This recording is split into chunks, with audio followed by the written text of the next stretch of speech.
someone sent an email, and they said, we've been studying Melchizedek all summer or in the home groups. Of course, I've been in 12 by 12, and I haven't been in that, but I do know John MacArthur's study on Hebrews. And they said, could you relate Melchizedek to us non-Jewish people? Why there's so much space? I mean, a whole chapter, Hebrews 7 given to him. So we'll talk about Melchizedek. Melchizedek is only 3 times in the Bible. And I guess they ask, why is it so important for us non-Jewish people to know about Melchizedek? So whenever you're studying any topic in the Scriptures, you do an analysis and kind of take apart the Scriptures, and you find that Melchizedek is only in 3 places in the Scripture: Genesis 14, Psalm 110, and Hebrews 7. Now, immediately my mind starts thinking about this. Genesis 14, that's with Abraham, was about 2000 BC. Psalm 110, as David wrote it, was about 1000 BC. And Hebrews 7 is, sometime before the destruction of Jerusalem, so somewhere in the 60s AD. So we're talking about one person that's talked about over a 2,000 plus year, almost 2,100 year period of time in 3 different scriptures, and you start saying, why would God in Hebrews 7 say so much about this very mysterious figure? So for just a second, we won't go very long. Look at Genesis 14 with me, and let's look at Melchizedek. And I'll just tell you, basically, there are 3 views of who Melchizedek is. One is that he's kind of like a good guy Balaam. If you remember, Balaam in Exodus 32 to 34 is the one that, well, we're going to see him in the church in Pergamos. But he was the prophet for hire, but he knew God, and he knew the true and living God, and he communicated with God, and he knew God's name, he knew how to be in touch with God, but he was a bad guy. Well, Melchizedek in Genesis 14 also knows God. He knows him very well. In fact, he knows him and calls him by his name that is one of his great names, the God Most High. But look, the whole battle of the kings taking Lot and all that, and Abraham pursuing him, verse 14, as far as Dan. But this is where it gets interesting in verse 18, Genesis 14, 18. Then, out of the blue, nowhere before mentioned, Melchizedek, king of Salem, brought out bread and wine. He was the priest of, and there's that El Elyon name of God, God Most High. Now you remember, every time a demon gets all fired up in the presence of Christ, you remember what they say? We know who you are. And they'll either use this title or another title. They'll call you the Holy One of God, or you are the one of the Most High God. This seems to be a spirit world well-known title that the Lord is the Most High God. And he blessed him and said, verse 19, blessed be Abram of God Most High, and now it describes this name of God, possessor of heaven and earth, and blessed be God Most High, who has delivered your enemies into your hand. And he, that's Abraham, verse 20 at the end, gave him, that's Melchizedek, a tithe of all. Now that is very interesting. Now the kings of Sodom said to Abram, give me the persons and take the goods for yourself. But Abram said to the king of Sodom, I have raised my hand to the Lord God Most High, possessor of heaven and earth, and I will take nothing but nothing from a thread to a sandal strap, that I will not take anything that is yours, lest you should say I've made Abraham rich, and accept only what the young men. And he finishes off saying, I don't want anybody to think that you helped Abraham, God Most High did. I mean, that is not a lot of stuff. And from that first mention of both Jerusalem and Melchizedek, we have in Psalm 110, the Lord saying, I swear that you're going to be a priest forever after the order of Melchizedek. Who was Melchizedek? That's the question. Why would this happen? And then turn over to chapter 7 of Hebrews. Look at what it's talking about in Hebrews 7. And those of you, this is familiar ground if you're in our home groups. For Melchizedek, 7:1, king of Salem, priest of the Most High God, who met Abraham returning from the slaughter of the kings, blessed him, to whom Abraham gave a tenth part of all. By the way, you want to know something that's a little unnerving for all the people that say we're not under the law, we don't tithe? This is before the law. Isn't that interesting? Moses didn't invent tithing. Abraham, to show honor to God before there was any Mosaic law. No diet, no Sabbath day, nothing. Moses wrote all that down. But this concept was known before that. To honor God, you give him the tenth. And so I always remember when I was talking with John MacArthur about this, when I was starting out, a newlywed, struggling to live in Los Angeles, as expensive as it was. And I said, John, what do you do? And he says, I don't want to be a legalist. He said, I don't ever want any legalism, so I never give 10%. He said, I give 11. You know what the average American gives? The average church-going evangelical American? 1%. And they think that's huge for God. As long as we're on tithing, whoever asked this question, thanks for asking it. I've been waiting for a long time to talk about this. It's not like 10% belongs to God and I get the other 90%. It's like 100% belongs to God. And my goal in life is not to see how much of the money God has richly given me I can spend, but how much I can put at his disposal. And to think of leveraging every dime so that I can have the largest home and the newest car is a very ungodly, unbiblical thought. It's American, but it's not biblical. The goal is not how much we can amass. It's how much we can sacrificially show the lordship of Christ over in our lives. So thanks, whoever stuck this under my door to get me started on that. But let's get back to Melchizedek. Who was he? Well, basically, if you're in the study, you know that he is a contrast. We have the Aaronic priesthood, and we have the Melchizedekian priesthood. And if you know anything about Aaron, it was hereditary. You could just You could just be a priest as long as you're in the right family. And as you know, there were some rascals, and there were some good ones. And there were drunken children of Aaron that got burned up by the Lord and other things. So, and then we'll come to that with the Christian and alcohol. But with Melchizedek, it was very personal. It shows that God picked him. Another thing about the Aaronic priesthood was these were just men, and basically that were dying. You know, we all are dying. Melchizedek is described as having neither beginning of days nor end of life. He is pictured as being timeless. And you know, you're doing this in the study. You can do this. But what Melchizedek is it is a picture of what Christ will do. Like the Aaronic only dealt with Israel. I mean, they were only priests for the nation of Israel. Melchizedek is a priest that the kings of Sodom are recognizing, that Abraham, the one from Ur of the Chaldees, is talking to long before there was in Israel. And so he is what we could call global or international or whatever. It's a worldwide priesthood. And so why Melchizedek is so important is he becomes what we call a type of Christ. That Christ would be a personal priest, that he is an eternal priest. That's what the whole goal of Hebrews 7 is. He has a never-ending priesthood that saves us to the uttermost.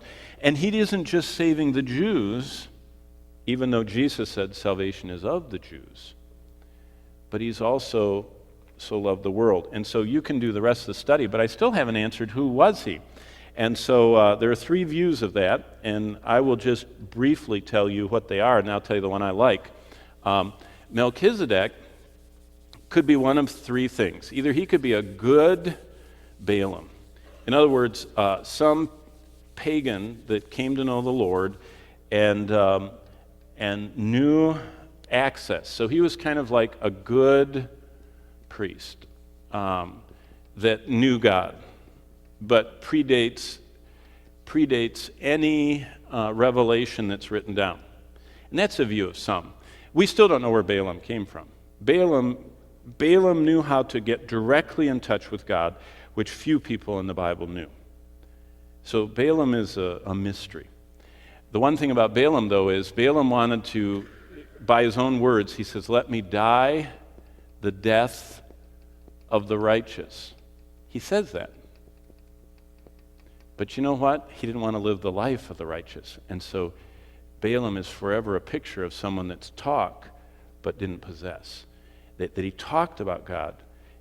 God was near in his mouth but far in his heart. And as far as we know, Balaam is going to be suffering the blackness of darkness forever, eternal perdition, because he wanted to die the death of the righteous without living the life of the righteous. In other words, a life of faith. But so he was a good priest. Number two, some say that he was a theophany. Melchizedek was. Theophany, if you ever heard of that word, theo means God, phanos is in a bodily form, or a Christophany, which is the same idea, Christos, Christ, in a body. A pre-incarnate visitation of Christ. And the reason they say that is because how could someone be the king of a Canaanite city like Salem and be godly? Because the Canaanites were so wicked. Remember Moses said the iniquity of the Amorites is not yet full. In fact, when they excavate around Israel, they hardly show the people what they find. It's so horrible, the Canaanite culture. They were baby murderers. I mean, they used to bury babies alive in jars. When they built something, they just put a living baby in there and seal it up and offer it to the gods. I mean, they were cold, cruel, heartless, murderous. Their perversion sexually is even makes Jewish archaeologists blush. They're so perverted, the Canaanites, as they excavate their stuff. And so people say the Canaanites are so bad, how could anybody but Christ be the king of Salem? Then there's a third view, which I think is very interesting, and that is, for everybody on earth, there would be three people that, as it says here, if you look back in verse 3 of Hebrews 7, without father, without mother, without genealogies, having neither beginning of days nor end of life. This would be someone that just kind of like they couldn't figure out. Like he lived longer than everybody else. Seems like he wasn't going to die. And he kind of was old when people just started coming around. And it's like he's from somewhere else. And there is someone like that. And his name is Shem, if you think about it. Because Noah had 3 sons. And those 3 were 100 years old when they stepped off the ark. So they were already old. But after the ark, after the flood of Noah, people began living normal, basic lifespans. A little elongated, but not really anything. And Shem lived 500 plus years, if you read what it says in Genesis 11. And so here's what I mean. Shem lived 400 years after the flood. That means that Shem would have been around for about 100 plus years, I don't have my chronology in front of me, of Abraham's life. So Shem easily could have lived in Jerusalem. Why? Because Japheth lived in Joppa. You know, you remember Shem, Ham, and Japheth? Do you remember what they did? If this is the ark, Japheth went down to Joppa, and his family became what we call the Europeans. Those are the Japhetic tribes. And if you're ever interested in this, there's a guy named Bill, I'll think of it in a second. He spent his whole lifetime, he's a British guy, he spent his whole lifetime studying the table of nations that's in Genesis 10. Genesis 10 says that from the ark overspread the earth 70 families, and it names every family. And it gives a specific name, the Mizraim and the Kethraim and the Luddites and all these, 70 names. And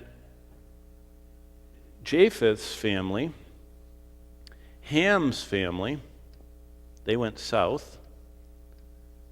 They became the equatorial people, the hot country people. They became, Africa, the coastal areas, and Ham's descendants. Some of them actually went a little north and became the Canaanites. And if you remember, that's who Noah cursed. Then there's Shem. And Shem is the Semitic peoples, the people of the Middle East. Abraham was a descendant. So it's very possible that Shem is one of Shem fits with the good priest and the theophany thing quite well, because all of them we don't know.